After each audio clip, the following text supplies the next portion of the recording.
your Son, and leaving your Spirit till the work on earth is done.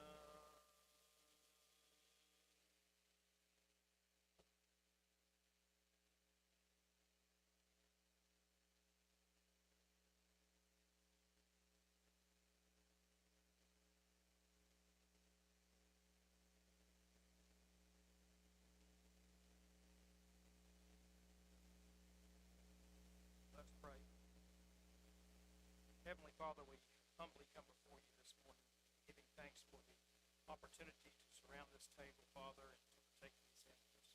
Father, at this time, as we prepare to partake of this loaf, which to Christians represents Christ's body that hung on Calvary for our sins, Father, we pray that each of us would examine ourselves and partake in a way and in a manner to be well-pleasing in your sight.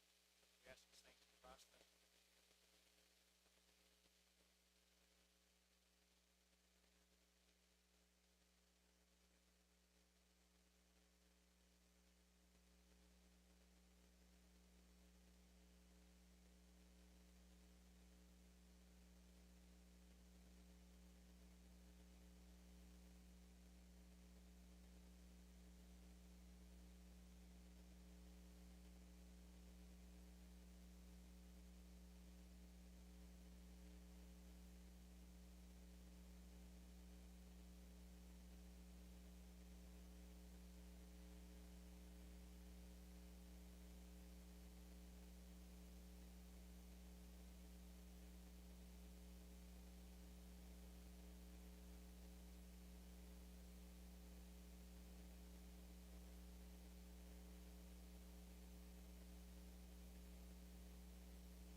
the great Redeemer, who is doing so much for me. With what joy I tell the story of the love that makes men free. Till my earthly life is ended, I will sing songs of love, and beside the crystal sea, more and more my soul shall be praising Jesus and his love. He is everything to me, to me. He is everything to me, and everything shall always be. I will never cease to raise a song of gladness in his praise. Here and in the world above, my soul shall sing of saving love. Life and light and joy is he, the precious friend who died for me.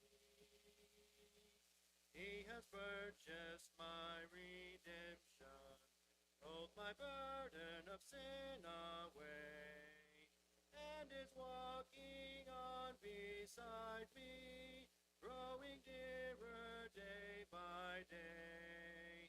That is why I sing his praises. That is why joy is mine. That is why forever on the everlasting shore I shall sing of love divine. He is everything to me, to me. He is everything to me, and everything shall always be. I will never cease to raise the song of gladness in his praise. Here and in the world above, my soul shall sing of saving love. Life and light and joy is he, the precious friend who died for me. Glory be to him forever. Endless praises to Christ the Lamb. He has filled my life with sunshine. He has made me what I am. Oh, that everyone would know him. Oh, that all would adore. Of the mighty friend above, and be his forevermore. He is everything to me, to me. He is everything to me, and everything shall always be. I will never cease to raise a song of gladness in his praise. Here and in the world above, my soul shall sing of saving love. Life and light and joy is he, the precious friend who died for me. May be seated. The invitation song is 346. 346.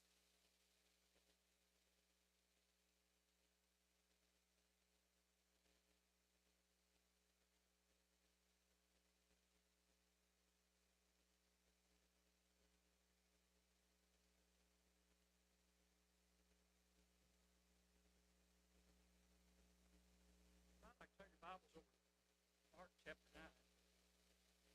Mark chapter 9.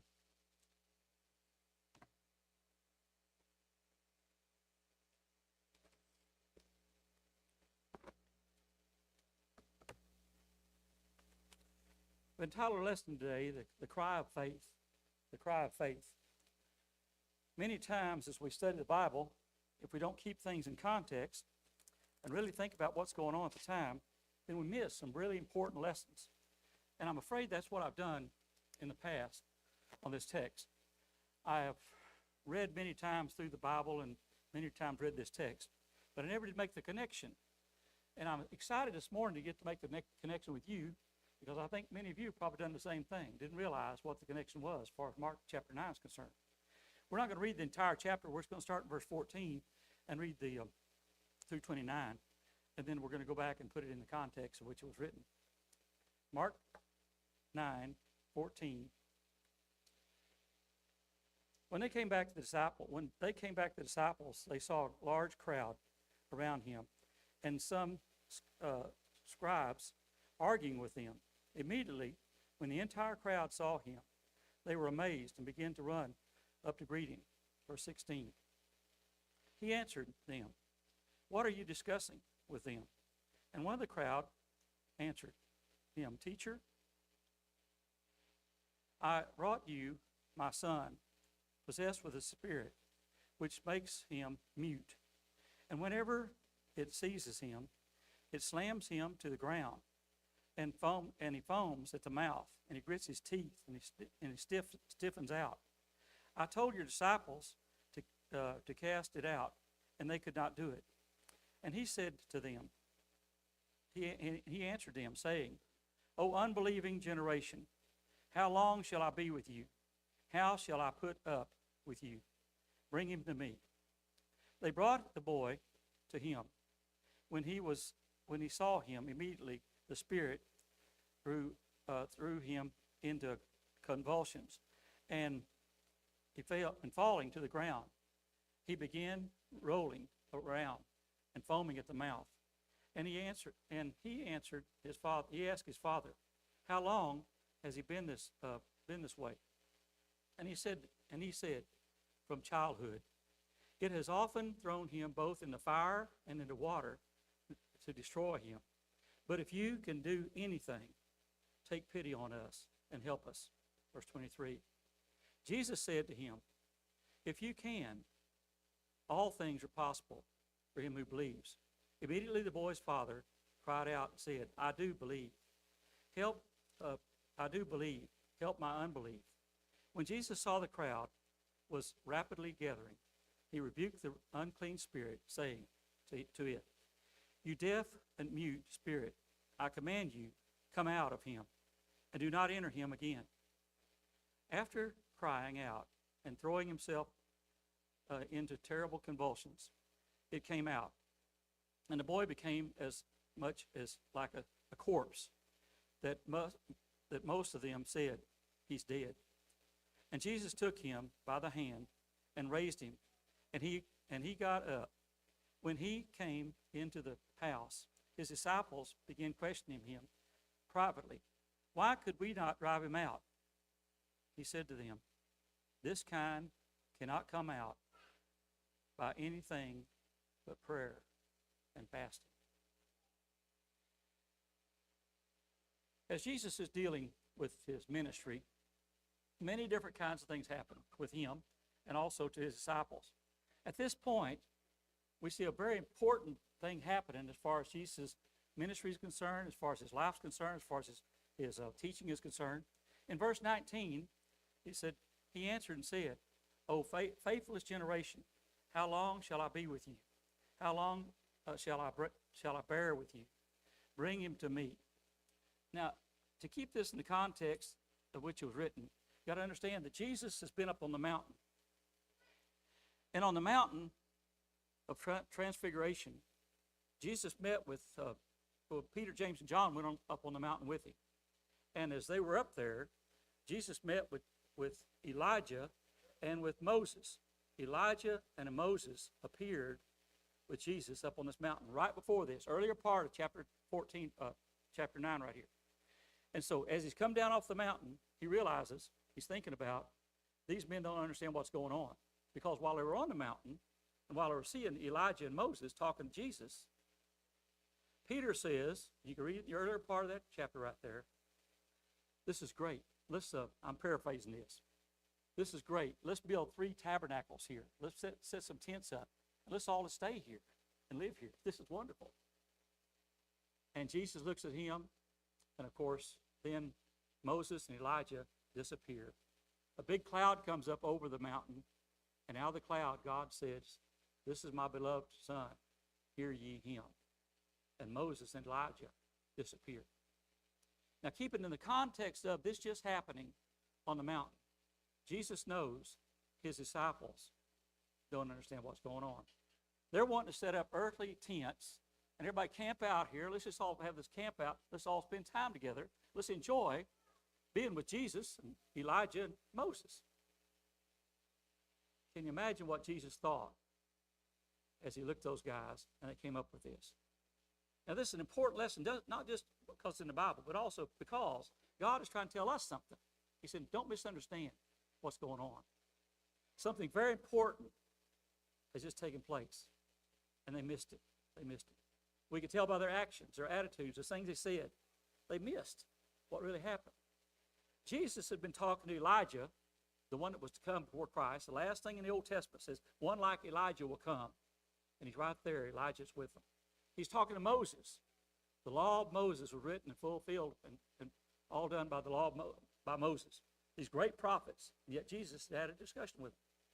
And Jesus' disciples missed the point of what's taking place. He comes down off the side of the mountain. And after he comes down off the mountain, he finds these people waiting for him. But right there in verse 19, let's look at one more time. He answered him and said, O faithless generation, how long shall I be with you? How long shall I bear? How long shall I bear with you? Bring him to me. Right here, we're seeing a cry of faith. A cry of faith. I'll title this lesson, A Cry of Faith. Because right here, Jesus is saying, what does it take? How long is it going to take you to catch on to what's going on? You're missing the point of the whole thing. But Jesus says something very valuable, very precious right here, and says, bring him to me. Bring him to me. Bring the boy to me. He didn't go in discussion. He didn't say a lot of things. He just says, bring the boy to me. Now, in the context of that, you realize Jesus is realizing some really important things. A cry rung from Jesus' heart at this point. Jesus had been on a mountain and faced the tremendous task of what lay ahead of him. If you're filling out your blanks today, you're going to put tremendous task. With Elijah there, Moses is there, it's all coming to fruition right here because Jesus is going, yeah, this is what I've got to do. This is what's got to take place. Wouldn't you have loved to heard that conversation between Jesus and Elijah and Moses and then reflecting on what had happened with them in their lives? We don't have time today to talk about that. It's incredible when you study Elijah. To me, I think there's good reason for this, greatest prophet in the Old Testament, Elijah. Elijah never died. He didn't die. You remember what happened to him? The Lord took him up in a whirlwind. Didn't die. Incredible individual. And then there's Moses with him. Moses, Jesus said, was the most humble man that ever lived. He taught God's law. He lived by it, taught people. Great leader as far as that's concerned. He decided to stake his life on the redemption of the world. Your next blank there's redemption. He stakes his life on the redemption of the world. Now, right here, Jesus is making a decision. I've got to lay it all down. He talked to Elijah. He talked to Moses. He's been on the mountain. This is where it all comes together. It's coming together for Jesus. I understand these things. Now he'd come down to find the nearest people to him, his followers. He had his own chosen men, beaten, baffled, and helpless, and ineffective. He's come down off the mountain now, seen Elijah and Moses, and here's his disciples, beaten, baffled, and ineffective. They couldn't take the spirit out. They couldn't heal the boy. So he's going, wait a minute. Here's the thing. Such a sad thing. He must have felt the sudden realization of what everyone else would have called a hopeless task before him. The hopelessness. How do I possibly get this done with these men? These men, such a lack of faith that they have. And yet we got such a great task to do here, as far as that's concerned. He must have almost despaired. Your next blank there's despaired of the attempt to change human minds and human nature and make men of the world into men of God. the despair of trying to turn men's lives around and help them be what they need to be. Think about that for a little bit. Jesus has come for this task of turning these men's minds around, getting them to be the ones who evangelize and teach people about Jesus. And yet, they were faithless. They didn't have the faith that they needed. How often do you see that with ourselves and other people? He's got a great task for us to do, and yet oftentimes we don't have the faith to do the task. Faith without works is dead, James says. Do we have the faith to do what he wants us to do? And then we look into his lesson here. But did he meet with, what did he do when he met with the moment of despair? When he was really despaired, what did Jesus do? Now, this is what I want us to really get today, because I see so many people that are so despaired about life. What am I going to do? What's going to happen to me? What's going to happen to life? What's the future about? This is what Jesus is teaching here. Now, many times we miss this because we don't understand what's happening with Jesus and his disciples. He's meeting with despair. What am I going to do? But notice what he does. He says, bring the boy to me. Bring the boy to me. What an answer to despair.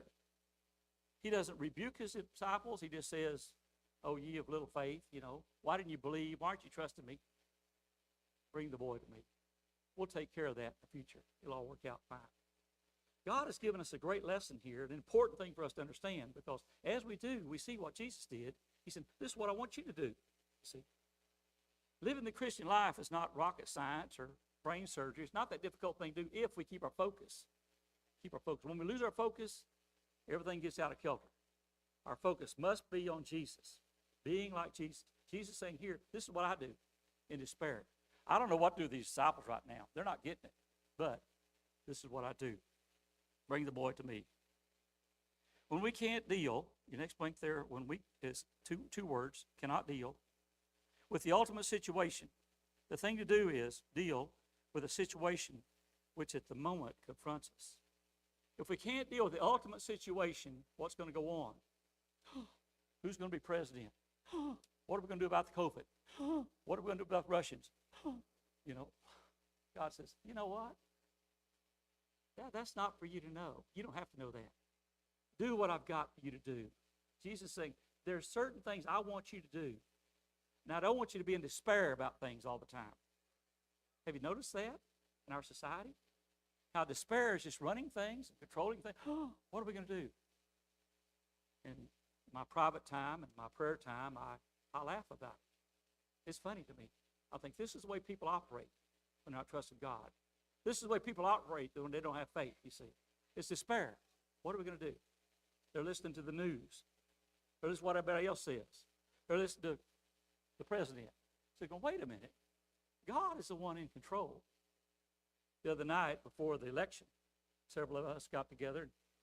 We got back here and we prayed. Several people, we prayed together. I told them, no sense in praying about this. We don't believe it. Believe it. It's going to happen. God's going to do it. I don't care what odds are against it, what everybody's saying. God is going to do what he needs to do. We're going to live with it. We're going to appreciate it, see. And now we see the other side of the story, see what's happened. If it had gone the other way, I still would have believed the same thing. It needed to go the other way, whatever happened, see. See, sometimes we think we got to see it and it's got to be our way. God said, no. These disciples had the same problem. They thought, it's got to be our way. No. You're not understanding what's going on here and what's happening and what God is doing with you as far as that's concerned. As we understand this, the despair goes away. We realize there's a meaning for this. Let us get on with the present task and not despair with the future. Get on with the present task. God has things every day for you to do, be working on. Don't despair about the future. Just for a moment here, let's take a little inventory and you think about it. What's your present task? What does God want you to do right now? I ask myself this every day. What is it today that I need to do? What's really going on? What's the present task as far as that's concerned? Again and again, that's the way to avoid, the blank there is to avoid despair. If you want to avoid despair, avoid being like everyone else, think about the present. What does he want of me right now? What can I do right now to take care of his business right now? Jesus is saying, I can't control these disciples, what all they're doing, our followers right now. But I can heal the boy. I heal the boy. I take care of the boy. If we sit and think about the state of the world, we may become very depressed. Your blank there is depressed. Then let us get on to action in our little corner of the world. Depression comes from people blowing things completely out of proportion, going, I got to control the world. No. I remind myself almost every day, I'm Rod. I'm not God. I'm not God. You see, when we think we're God, we think we got to control everything. God said, no, no, no. You're not in control. Trust me. I've got this. I'm taking care of these things as far as it's concerned. We may sometimes despair over the church, what the church is doing, and wonder why people are not doing things we think they ought to do. But he wants us to think about our own little part of the world. What's our part of the world? Every once in a while I talk to somebody who says, well, I can't worship there anymore. I can't do what's going on here, those kind of things. Not anybody doing anything wrong, but I just don't agree with things, the way things are, as far as it's concerned.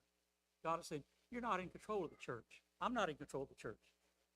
God's in control of the church. See? It's just like families. Have you noticed? I don't know about you, but I'm finding perfect families out there. All families have troubles and struggles and things going on. But you don't leave a family just because they got struggles, difficulties going on.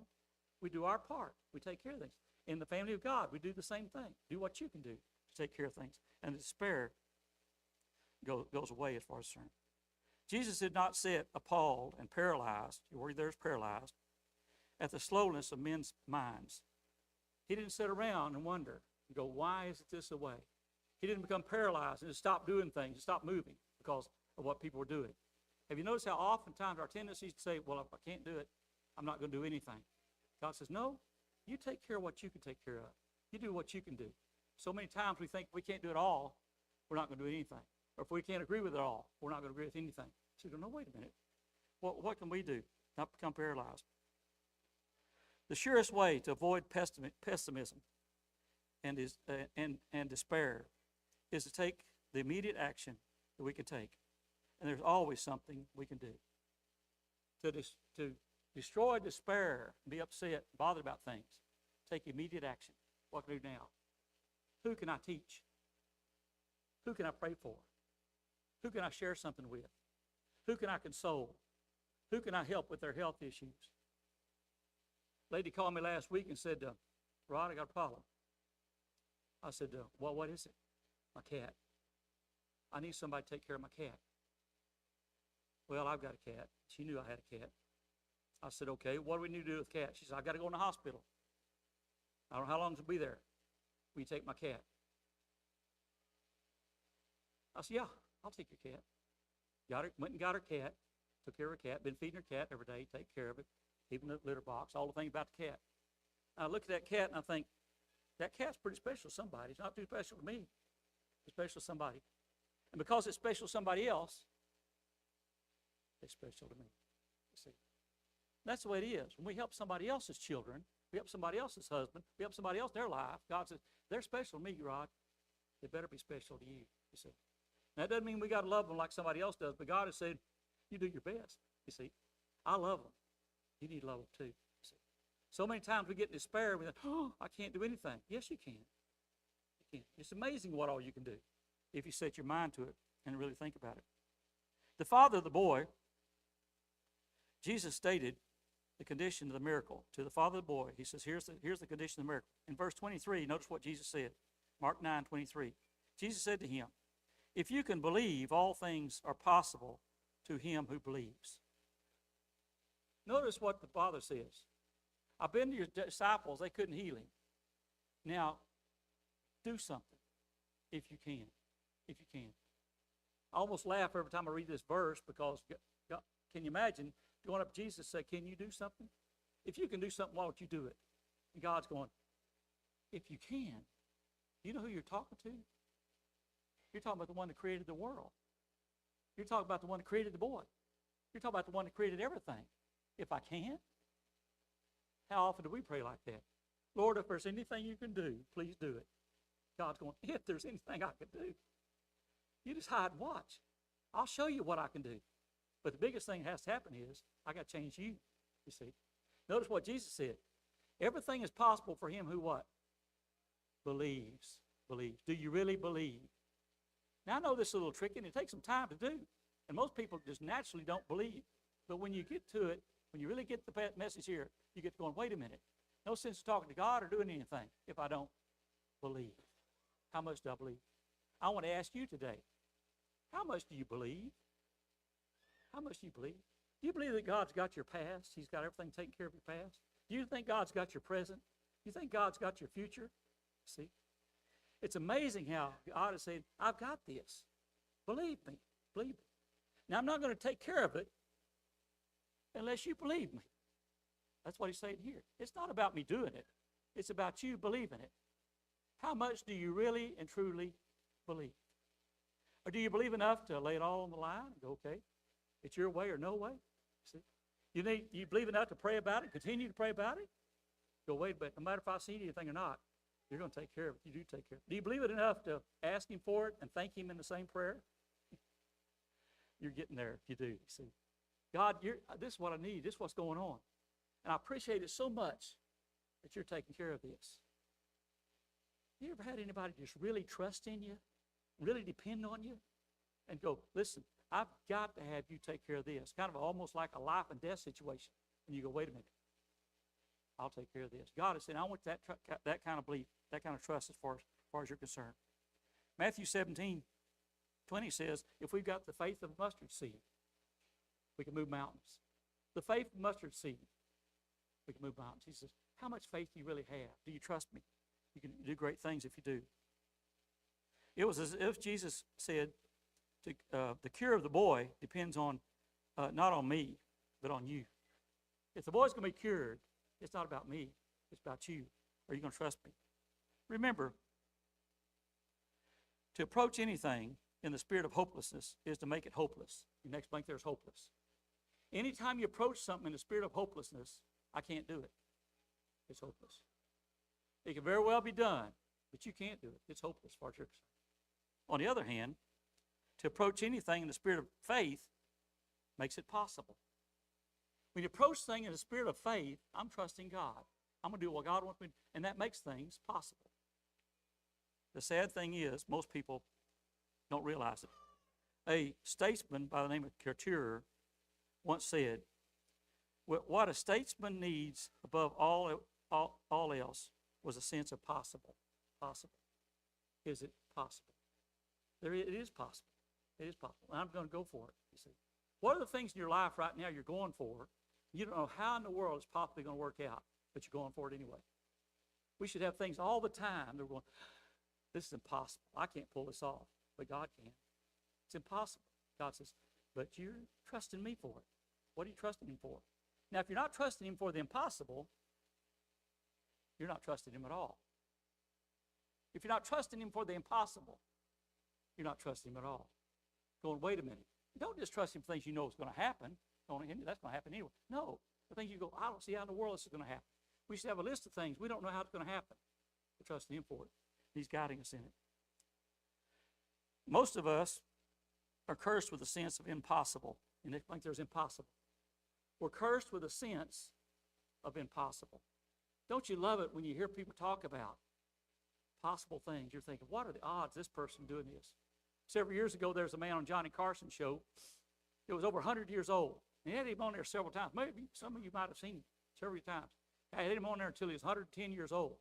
When he was about 105, his wife had died several years earlier. He decided to get married again. And he found this young lady that was about 80 years old and decided to marry her. And so his grandsons came to him at the wedding, before the wedding was. And they said, Grandpa, what if something happens to one of you? He said, boys, if she dies, she dies. Nothing going to happen to me. The impossible, see? Think about the impossible. So many times we're going, no, wait a minute. It'll happen because I think, no, wait a minute. What if it doesn't happen? And then the last thing is, the whole attitude of the father of the boy is most revealing. He shows us things. Notice originally, he'd come seeking Jesus himself. To begin with, the father had come to seek Jesus and said, I want you to do this. But Jesus wasn't there at the time. Since Jesus was on the mountaintop, he had to deal with his disciples. And his experience of them was discouraging. The next blank there is discouraging. his experience, the Father's experience of the followers was discouraging. His faith was badly shaken. So badly shaken that when he came to Jesus, all he could say at first was, "Help me if you can." I wonder how many people's faith is shaken because of Jesus' disciples today, the followers of Christians. They get talking to them and going, "Wait a minute, they can't do it. Maybe I can't do it either. Maybe it's impossible to be done." Sometimes I think we're discouraging people from being Christians instead of encouraging people to be Christians. See, it's discouraging when people aren't living by faith and expecting the impossible to happen. And look at the impossible things. I've had a lot of experiences with people who have lost hope in my life. I still deal with them. Every once in a while, I have somebody come to me and they go, "I've got no hope. It's not going to work at all." And I talk to them about hope. Here's what's possible. This is what you're not seeing. You don't see the other side of the picture. Doesn't matter how flat a pancake is, it always has two sides. Here's the other side. Christians are people who go, "Wait a minute. No, look at the possible to the impossible." Then face to face with Jesus, suddenly his faith blazed again. When he got face to face with Jesus, he goes, "Wait a minute. I believe. I think this is possible." Also look at Mark 9:24. Immediately, your blank there is immediately. Immediately the father of the child cried out and said with tears, "Lord, I believe. Help my unbelief." Now notice this father of the child. Jesus says, here's what the deal is. He gets face to face with Jesus. Jesus says, "You got to believe." And he said, "I believe, but help my unbelief." Help my unbelief. You ever had a sick child? You ever had a sick child? It's a different sort of feeling when you have a sick child. I remember years ago, our youngest son, Stephen, was having ear infections and things. Kathy said, my wife said, "It's getting pretty bad." I said, "It's not that bad." She said, "Yeah, it's getting pretty bad." His bedroom was next to our bedroom. I said, "No, he's not asleep yet. Listen to this." I said, "Stephen, can you hear me?" No sound. "Stephen, can you hear me?" No sound. "Stephen, can you hear me?" No sound. And I screamed, and I won't scream at you today. And finally said, "What do you want, Dad?" I said, "It's really bad. I can't hear." So we took him to the doctor, and his ears got better. I'm just saying that when a child's sick, your heart goes out. Here's this father. He comes to Jesus face to face in what? Tears. He's crying. He swallowed his pride. He has nothing left, and he goes, "Lord, help me. I believe, but help my unbelief." What is he saying to us? He said, "I want you to come and not just say the words. I want you to feel the feelings." How long since you talked to God through tears? Through tears. Begging him. "I can't do anything about this." That's what he wants. If it really means that much to you, don't be afraid to shed the tears. Shed a lot of tears, a lot of people, about some pretty impossible sort of things. But I've been so privileged in my life to see some pretty impossible sort of things. And if I told you the things today, you'd go, "Oh, that didn't happen. You're making that up." So I'm not going to tell you the things. A while back, I was talking to my brother, and my brother's talking about telling people stuff we've been involved in and things that happened. He said, I don't tell people anymore. They think I'm lying. I go, "It is kind of hard, isn't it?" He said, "But you know I'm not. This really happened." God says, "Come to me in your tears." He says, I believe, but help my unbelief. Help me to believe the way that I should as far as it's concerned. In other words, if there's still some discouragement or fear in me, still some doubt or lack of faith, take them away and fill me with unquestioning faith. Your blank there's unquestioning. Fill me with unquestioning faith. I challenge you to write down the things that you really would like to see happen in your life, that you don't see a thing away in the world is going to happen. Away in the world. I don't see how in the world this is going to happen. Sometimes I tell God, I don't care if it happens in my lifetime. Just make it happen. This is important. These people be saved. These people be right with you. It sometimes happens that people get lost, get less than they hope for from the church and from some servant of the church. When this happens, we ought to press on beyond the church to the master of the church, beyond the servant to Christ himself. If the church is not doing what you think it ought to do, go over its head. Go to the master. Tell God. Talk to God about it. It's amazing what can happen with your prayers, you see. If other Christians are not doing what you think they ought to do, talk to God about it, you see. How often do we talk to everybody else, but we don't talk to God? God is saying, you tell me about it. I'll take care of it. I've seen entire congregations much bigger than ours split and come back together again. So I didn't have any idea in the world how it was ever going to happen. I talked to God about it. I said, I don't care. Use me, use whatever I have to do to make it possible. I've seen him do it, bring it back together. Praying for the impossible. The church may not be at times, may be at times disappointing to us. Your next brings are disappointing us. And God's servants may be disappointing to us.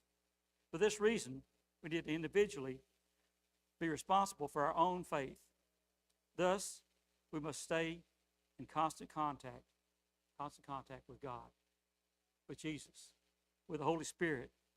And the way you stay in constant contact is by study, by prayer, by doing what God wants you to do as far as that's concerned. Jesus did not disappoint the Father. He healed the Son. Jesus will not disappoint us as long as we walk by faith and not by sight. He said, I've got you. I'm taking care of you. But you're going to have to walk by faith, not by sight. While I've been talking this morning, some of you sitting there know you're not saved, that you're lost. You've been considering it, thinking about it. I admire you for that. Don't put it off. Do like these ladies have done this morning. Take advantage of the opportunity while you have it. Someday you might not have the opportunity. Or you might know somebody that's not saved this morning. Think, I don't know how in the world we're ever going to get those people to become Christians. Seems impossible, doesn't it? Pray about it. Act like it. Live up to it. Do what you can do. Sometimes people are just waiting for you. You. Invite them. A brother, a sister, a mother, a father, a friend, a neighbor, a co-worker. Invite them. Encourage them. Study with you. Or somebody else that can study with you. If you're there this morning, you need to obey the gospel. Don't put it off.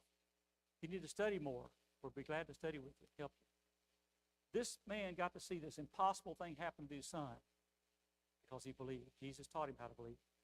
Jesus didn't get blown away by the despair of the lack of the disciples' faith. He went ahead and did what he could do. Do what you can do, and do it today. Don't put it off. If you have any spiritual need, won't you come as together we stand and sing?